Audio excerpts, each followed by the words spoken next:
I can believe when a situation tells me not to. I can handle a circumstance that seems to say, you don't know what to do. This is because I have hope in my life. Hope tells me I can do all things through Christ. 'Cause I have the audacity of hope. I have the audacity of hope. Audacity of hope. I have the audacity of hope. Hello everyone, this is Dr. Strong coming to you with another episode of the Lynchism series. And we stopped off last time. We had just read the lynching letter, the Willie Lynch letter. And so what I want to do today, I want to take a spiritual razor and just dissect exactly what he said, his principles, so that you will get a clear understanding of what he was doing. He was actually telling his people to use psychological warfare on the slaves. And so let's get right into what he said. He said, I greet you here on the banks of the James River in the year of our Lord 1000. Think about it. He's asserting himself to be a Christian. He's saying he's a Christian. Non-Christians don't say in the year of our Lord, okay? And this is, he's saying the year of our Lord 1712. So it's 1712 that he is writing this letter and going plantation to plantation with his assertions. First, I shall thank you, the gentlemen of the colony of Virginia, for bringing me here. So what they've done is they've heard about his principles, and they have brought him in as you could say, like a church brings in an evangelist.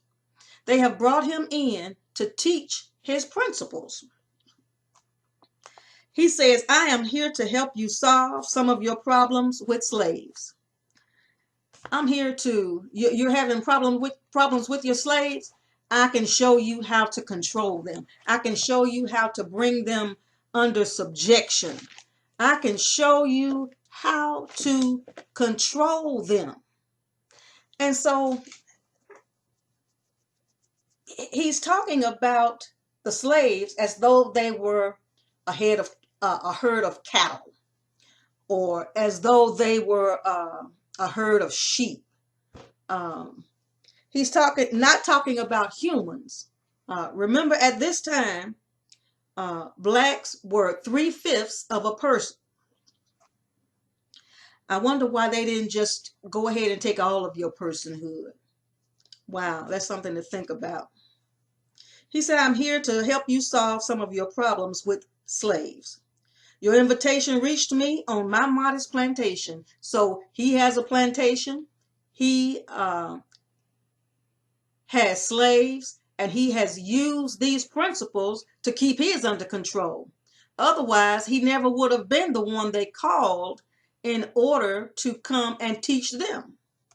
So he's on his modest plantation in the West Indies. Notice where he is. Slaves were dropped off, not just in the United States, but the whole coast. Slaves were dropped off. Where I have experimenting with some of the newest and still the oldest methods of control of slaves. So they got this thing down to a fine science. They got this thing down to an art. They have experimenting. They have tested these things. They have gotten it down to a fine science on how to control slaves. They have old methods and they have new methods. And so that tells you that they're constantly evolving into this thing. So he goes on to say, ancient Rome would envy us if my program were implemented. Even the Romans, back in the Roman days, they would be jealous of how he has managed to implement these principles in order for control. Think about the children of Israel when they were enslaved. Imagine if I wonder if they use these principles, if they got these principles from there. I'm going to have to do a little more study around the children of Israel slavery time. As our boat sailed south on the James River, named for our illustrious king, whose version of the Bible we cherish. Now, don't get it mixed up. Just because that's their version of the Bible does not take away from its credibility. Because I'm going to tell you right there, if whites had wanted to taint the Bible, they never would have made Jesus black in it. Okay? That's all I'm going to say about that. He says, I saw enough to know that your problem is not unique. In other words, I've seen this problem in the West Indies. I've been through what you've been through. And now I'm going to teach you what I'm doing on how to control. I caught the whiff of a dead slave hanging from a tree a couple of miles back.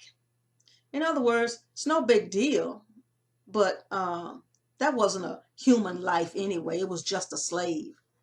That seems to be what he's saying. But watch when he says, you're losing your property. He says, you are not only losing a valuable stock by hangings, you are having uprisings, slaves are running away, your crops are sometimes left in the fields too long for maximum profit.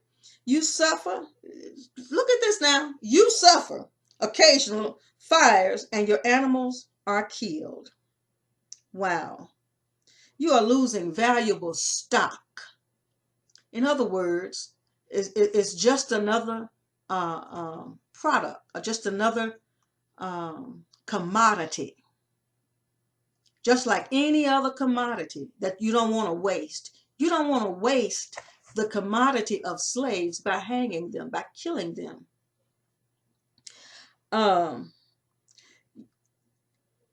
You are having uprisings. Slaves are running away. Where are they running to? Your crops are sometimes left in the fields. Now, understand, a slave could be whipped or killed for any reason. They were property. They were property. So how did they handle it if the crops were left in the fields too long? If they suffered occasional fires, where did those fires start from? I wonder if the slaves started it to create an uprising. And your animals are killed. Well, wow. They differentiated slaves from animals. Gentlemen, you know what your problems are. I don't need to elaborate on that. You already know that your slaves are being rebellious and you're having to beat them and kill them in order to control them. But I'm going to teach you a new way. I'm going to teach you some principles that I have. I am here to enumerate your problems. I'm going to do away with your problems for at least 300 years. I am here to introduce you to a method of solving them. In my bag here, and he's not talking about a physical bag, but a metaphorical bag. I have a foolproof method for controlling your black slaves. My God, your black slaves. I guarantee every one of you that if installed correctly, it will control the slaves for at least 300 years. My method is simple. Any member of your family or your overseer can use it. Did you just see that the principle to control slaves was easy and simple? But look how effective those simple, easy, anybody can use principles have lasted. See how devastating the effects are. They didn't use some elaborate plan. They didn't use some complex plan. They used a very simple plan to control slaves for 300 years. It was effective. Simple, but effective. Simple, but lasting. I have outlined a number of differences among the slaves. Stop right there. They used differences in order to cause division. Differences in order to indoctrinate, in order to deceive and say somehow because you are light-skinned, you're different, you're better than that dark skin. They created divisions, all kinds of divisions. They created what's the word I want to use? They created divisions to cause confusion. Anytime you sow discord, and that's what this is, you create division and you dispel unity. So what they did was used differences. And I take these differences and make them bigger. In other words, I magnify them. I put it under a magnifying glass. So when I tell them these differences, oh, it is elaborate. It is so real. It is so big. The differences are so big till they cause you not to want to be together. They cause you not to want to communicate. They cause you to turn on one another. They cause you to be controlled. Be controlled. Oh, does that sound like us today? Look at what they use. I use fear, distrust, and envy for control purposes. Fear. I don't just create fear, I create terror in their hearts. I will take one slave and make an example out of them. I will take one slave and I will torture him in front of all the other slaves and tell them, if you rebel, this is going to happen to you. They did that. They would take a slave and let dogs just eat them. They would take a slave and burn him alive. They would take a female slave, hang her up. A female slave that was pregnant. They would take that female, hang her up by her hands, and cut the baby out of her and just let her bleed out. That's what they would do to make examples, to cause fear in the hearts of the other slaves. They would cause fear. That's what he meant when he said he would magnify it. It wouldn't be just an idle threat. It wouldn't be just if you rebel, I'm going to whip you. No. They made you see it, that they made the slaves see it with their eyes. They made them stand there and watch a male slave being raped, being burned alive, being mauled by dogs. They did these things. Can you imagine that? Can you imagine a pregnant woman? She's about 7 or 8 months pregnant, and they hang her up by her hands and tie her and they cut her belly wide open and just let the baby hang out. Can you imagine that? Oh my God. Oh my God. I want you to picture this. Picture the fear that they struck in the hearts of people, of slaves. Distrust. How did they do that? They told the slaves, you can't trust each other. You can't trust each other. They divided them. They made the house slave and the field slave. And they treated the house slave just a little bit better and told them, I don't want you to trust those out in the field. Because if you trust them, if you make any kind of alliance with them, you're going to be out there with them. You're going to lose all of your privileges. Who does that sound like? Oh my God. Envy. Oh, make them jealous of one another. Oh, tell the slaves out in the field, I'm better than you because I'm in the house. I'm in the house. You're out here sweating all day long from sunup to sundown. Now, while I'm in the house, I don't have to do what you do. What did that cause for the field slave? Envy. Envy. Oh, I wish I could be in the house where I could have some benefits. Oh my God, can you see what I'm saying? They use three things. Three things. Oh, wow. Fear, distrust, and envy for control purposes. These methods have worked on my modest plantation in the West Indies, and it will work throughout the South. So that means he went, or after he taught everybody, a few people, then the others taught each other. Or he could have himself went to every property and taught this. He said it works. It works. It will work. It's working for me, and it will work for you. Take these simple little list of differences and think about them. So you got actually 4 principles that you're dealing with. You cause the envy, you cause the fear, the distrust, and the envy by magnifying the differences that he gave. So what are those differences?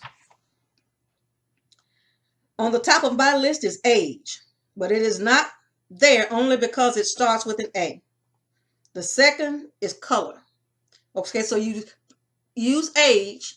You pit the old against the young, young against the old. Color or shades, the light skin versus the dark skin. You put the light skin in the house and give them the benefits. You put the dark skin in the field so they can be envious of the light skin. You see how it's working? There is intelligence. We're going to teach certain things to the house slaves that the field slaves are not privy to. So they're going to seem more intelligent. They're going to seem more important. They're going to seem more pampered. That's going to keep that envy in the hearts of those who are in the field.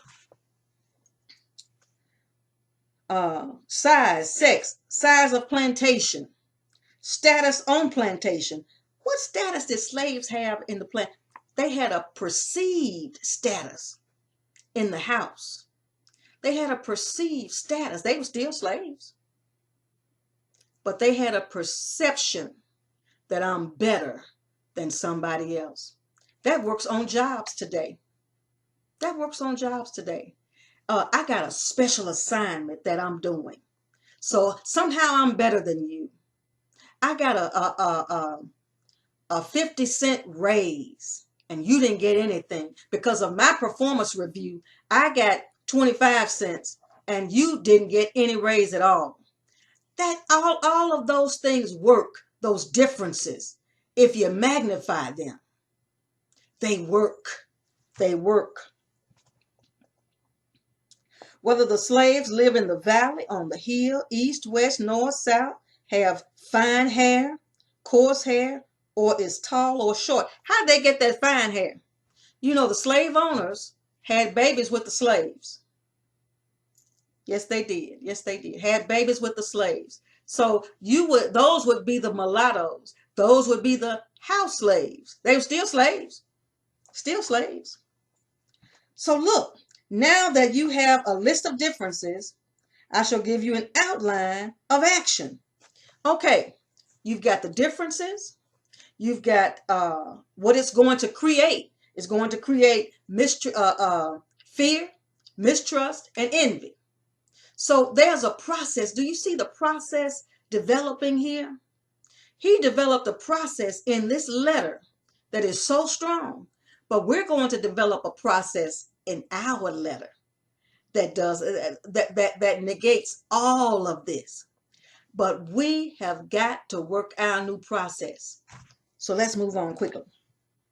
Now that you have a list of differences, I shall give you an outline of action. But before that, I shall assure you that distrust is stronger than trust, and envy is stronger than adulation, respect, or admiration. The black slave, after receiving this indoctrination, shall carry on and will become self-refueling and self-generating for hundreds of years, maybe thousands. Wow. Wow. In other words, when we teach these principles to these slaves, when we use these principles against them, when we use them, they're going to perpetuate it. It's going to be like a machine that's been cranked up and just let it run. It's going to run itself. Blacks are going to use these principles and they won't even know that they have been deceived. Oh my God.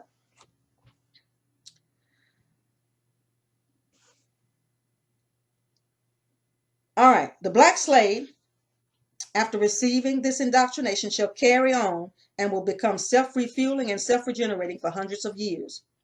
Don't forget, this is important. You must pitch the old black male versus the young black male, and the young black male against the old black male. You must use the dark-skinned slaves versus the light-skinned slaves, and the light-skinned versus the dark-skins. You must use the female versus the male, and the male versus the female. You must also have your white servants. Now, I'm going to come back to that. You've got to turn them against each other some kind of way. Look how we've been turned against each other.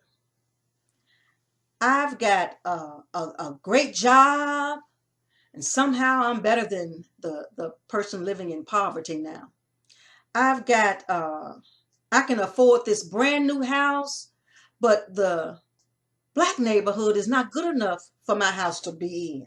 The house that I won't build it there. I've got to go to the good neighborhood and find me a house because the old neighborhood is not good enough. Remember what I said. Good neighborhoods are not found, they are made.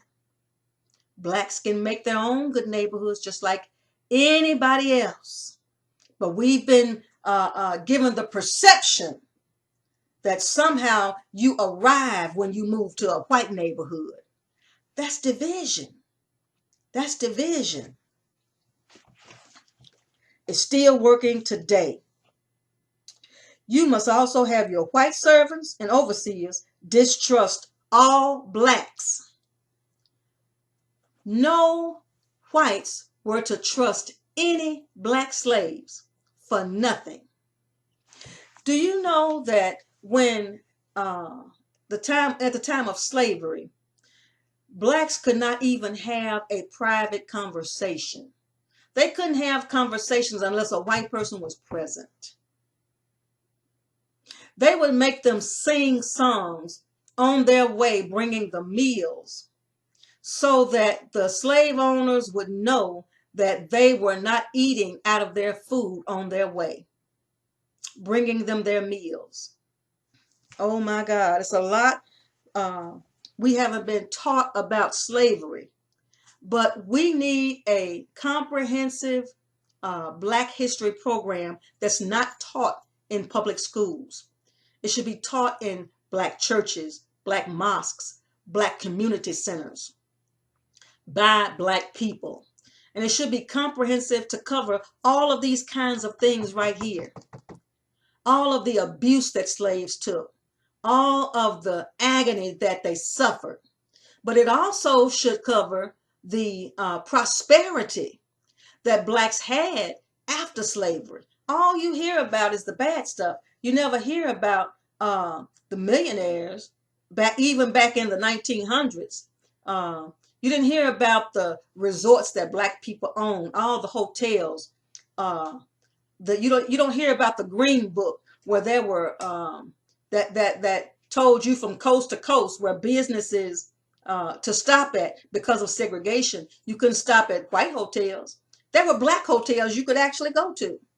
Blacks owned everything. Everything whites had, Blacks had too.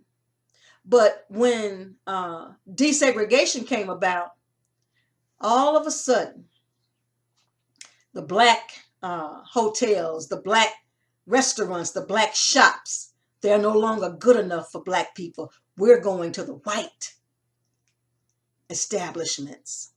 Isn't that sad? White people knew that was going to cause division. That's the only reason they approved it. They knew what was going to happen. They knew if you had stayed segregated from them, eventually you were going to rise. You were going to rise. They knew that. They knew that. You didn't know it, but they did. So, look at what it says. You must also have your white servants and overseers distrust all Blacks. But it is necessary that your slaves trust and depend on you, on us. Do you see us depending on whites today? We're in the streets saying, stop killing us. We're in the streets saying, won't you love us? I heard a coach say, and this is nothing against him, but he said, we love a country that don't love us back. And I feel him, but that's too dependent. That's giving them too much power. That in itself validates their superiority when we say that. It's like a battered spouse that says, I'm doing all I can, but you still won't love me enough to stop beating me. You still won't love me enough and I'm doing everything. I'm doing everything I can, but you still won't love me. Are we, as a people, a battered spouse? And he goes on to end. He says, gentlemen, these kits are your keys to self-control. These kits are metaphorical. The kit includes differences. It includes fear, distrust, envy. It includes all of the specific differences. It includes how to use them against them and how to use trust in your favor. Gain their trust so that we can deceive them with all of these things in our deception kit. Oh my God. Oh my God. Have your wives and children use them. Everybody can use these. You see, it had to be uniform. It couldn't be that some use it and some don't. Had to be on one accord. That's what I'm telling you. We've got to come on one accord. And so our time is up for this session. But as always, I want to offer Christ to you. I want to offer Christ because Christ is the answer to broken hearts, broken homes, broken dreams, world's unrest, and every human problem. He is the answer to the Black problem. He is the answer. Christ is a liberating Christ. But we have got to come on one accord. We have got to come on one accord. He's the answer. What we need, Christ has to offer. That's the words of Bishop J.O. Patterson Sr. And so I hope that you will accept him as Lord and Savior of your life, and that you will serve him in newness of life. He will make you a brand new creature. So until next time, I want to say be blessed, be black and beautiful, and be a blessing to the black community. Thank you, and I'll see you next time.